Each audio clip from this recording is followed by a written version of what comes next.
Hey Rexians, Rival X Factor here with another episode of Planetside 2 Basic Training, and today we're going to be talking about the spawn system and all the choices you have when playing Planetside 2.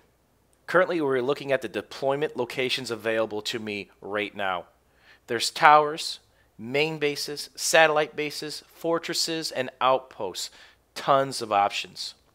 Two other options that pop up are spawn beacons if your squad leader lays one, and sunderers, which are mobile spawn points when properly equipped and upgraded through the certification process.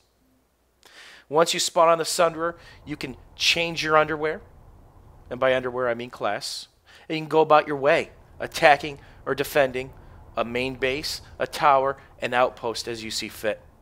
One of the cool features built into Planetside 2 is the redeploy. In the bottom right of the screen, no matter where you are at, get to a safe spot, hit that. A 10-second cooldown starts, and it brings you back to the deployment screen. It doesn't cost you a death, and you don't suicide.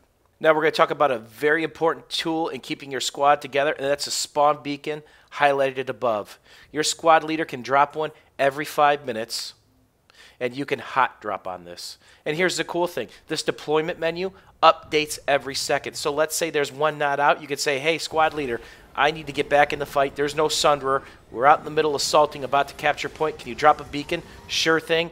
Here you go. Hot drop. You're right in the action, right next to your squad mates, pushing the attack or helping defend the base or tower. If you're the squad leader, you can place a beacon every 5 minutes. And here's a tip. If it gets blown up or killed by the enemy and yours is on cooldown, promote somebody else. They can drop one instantly. So again, as you're losing spawn points, these things can be Johnny on the spot to save you and your squad's bacon. How do you go about acquiring a squad beacon? It's very simple. You go into the cert tree, squad leader, the first notch in command rank, and there you go. Spend the certs wisely. It's worth it. So let's go through a scenario. Your squad leader hasn't certed into a beacon, it's blown up, or he doesn't have one down. Look above the squad. There's a command telling you, hey, hit this key, insert by default on the keyboard to spawn right next to your squad leader. And there's a couple options. Tower, outpost, major base, work gate, or sunderer, which will happen a percentage of the time. If you spawn at the sunderer, you got to be ready to shoot because there could be bad guys right next to you. So always be prepared when you use this feature. The redeploy function can also help you travel around Araxis very quickly. You can use this if you're out in the middle of nowhere, not near a vehicle terminal, or if your vehicle's on a cooldown or you don't have the resources. Simply hit the button, come back to the screen, and off you go.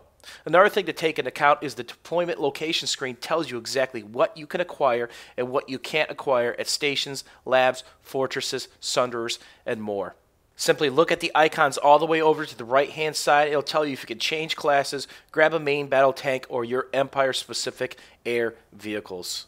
And that's very important and will dictate where you want to go and where you need to go to get said vehicles.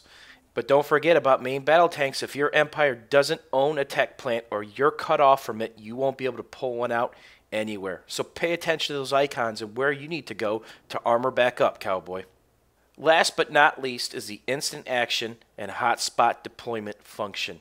You can hit the icon on the map, or you can go to the bottom left. You can change continents at the snap of a finger and hot drop deep into enemy territory or deep into friendly territory, defending a base. But be careful where you choose. That's on a 30-minute cooldown. Hopefully you guys enjoyed this episode of Basic Training for Planetside 2 and found it very helpful. Don't forget to use the redeploy function. Don't forget that the redeployment screen updates every second. So be patient. That's one of the biggest tips I can give you, and trust your Empire. Sometimes they pop out a sunderer at the last second, or your squad busts out a beacon. Until next time, guys, enjoy, and hope to see you out in Araxis soon. Sony.